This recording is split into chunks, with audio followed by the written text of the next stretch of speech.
трендот не е запрен. И тоа е нешто кое што мене лично навистина многу ме загрижува и еве еден податок каде што во регионот на Кочани, во селата Облешево и другите околни села повторно се затвараат 3 нови ординации.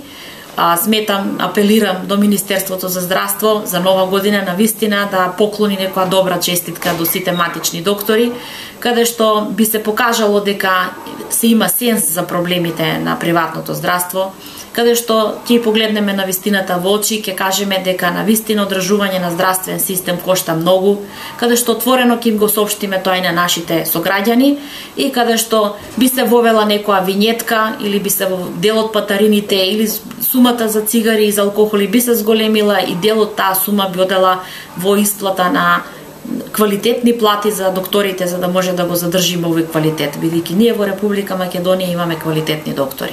Се заминуваат во странство докторите? Да. Од кои причини се затвараат ординации? Па сега имаме некој нов тренд каде што одат за скандинавските земји, значи Шведска, Данска, значи како нешто кое што со помош на интернет добиле информации, добиле гаранција дека ќе бидат платени, во 90% заминуваат за Германија, каде што исто така се многу квалитетно платени, се работи, исто се работи и овдека, но висината на платите мора да се променат. Еве една замолница и до премиерот, и до министерот за здравство, и до директорот на фондот, да се направи нешто сериозно во следната 2015 година, со што би го запреле моментот и би си ги задржале докторите тука. И сметам дека многу нешта се поместија во однос во изминатиот период, во однос на електронско здравство, каде што електронски поднесуваме фактури, значи веќе нема потреба било кој матичен доктор да отиде и да носи USB во фондот. Тоа е едно од убавите нешта кои што се случија во договор со фондот во изминатата година.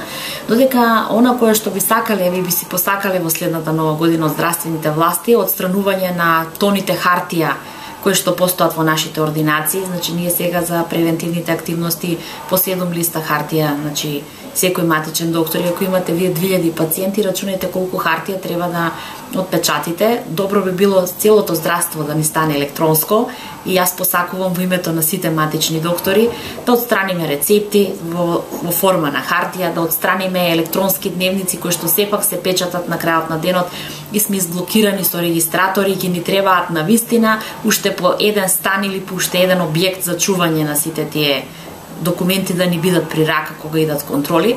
Значи посакуваме контролите преку некои сервери да можат сето тоа од нивните удобни места, од удобни канцеларии да можат да ги контролираат, да одиме напред сите заедно, да ги смениме нештата на подобро. Посакуваме за следната година барем 30% покачување на капитациониот бод, покачување на платите на целата лекарска фела, заради тоа што докторите за да бидат успешни доктори, навистина им требаат квалитетни апарати. Тие апарати не се вечни.